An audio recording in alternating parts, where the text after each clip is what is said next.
Hello. 2 hybrid ഗപ്പീസിനെ മിക്സറിൻ്റെ കൂടെ ഇട്ടപ്പം ഉണ്ടായ അവസ്ഥയാണേ. ഞാനിപ്പോൾ ഒരുപാട് നാളുകൾക്ക് ശേഷമാണ് ഇപ്പോൾ ഇങ്ങനെ ചെക്ക് ചെയ്യുന്നത്. അത് ഈ ഇലകളുടെ ഇടയിലൊക്കെ ഇങ്ങനെ മറിഞ്ഞിരിക്കത്തേ ഉള്ളൂ. നമ്മൾ ഫുഡ് ഇട്ട് കൊടുത്തിട്ട് ഒരുപാട് നേരം അങ്ങനെ നിൽക്കാനിപ്പോൾ സമയം കിട്ടാറില്ല. അപ്പോൾ ഫുഡ് ഇട്ട് കൊടുത്തിട്ട് അങ്ങ് പോകാറേ ഉള്ളൂ. അപ്പോൾ ഇപ്പോഴാണ് ഡീറ്റെയിൽ ആയിട്ട് നോക്കിയപ്പോഴാണ് പുതിയ ആൾക്കാരെയൊക്കെ കാണുന്നത്. ശരിക്കും ഇപ്പോഴത്തെ ഇതിനെ കണ്ട ഭയങ്കര വെറൈറ്റി കളേഴ്സൊക്കെ ഉള്ള ഗപ്പികൾ, ഭയങ്കര ഡിഫറെൻറ്റ് കളേഴ്സിൽ ഗപ്പികൾ ഫോമായിട്ടുണ്ട്. അത് വാലൊക്കെ നല്ല വലുതായിട്ടുള്ള മഴവില്ല് പോലെയുണ്ട് വാലിലെ കളേഴ്സൊക്കെ കണ്ടിട്ട്. ശരിക്കും എനിക്ക് തോന്നുന്നു ഇപ്പോൾ ഹൈബ്രിഡിനെക്കാട്ടി കാണാൻ ഭംഗിയുണ്ട് ഈ മിക്സഡ് ഗപ്പീസിന്.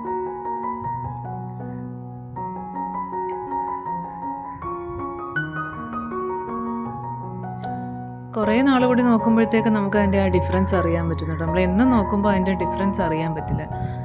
ഇനി കുറച്ച് നാളും കൂടി ഇവർ കിടന്ന് ഇനിയും വലുതായിട്ട് നമുക്ക് വീണ്ടും ഡീറ്റെയിൽ ആയിട്ട് നോക്കാം. അപ്പോൾ ഗപ്പികളെ ഇഷ്ടമുള്ളവർ സബ്സ്ക്രൈബ് ചെയ്ത് കൂടെ കൂടിക്കോ.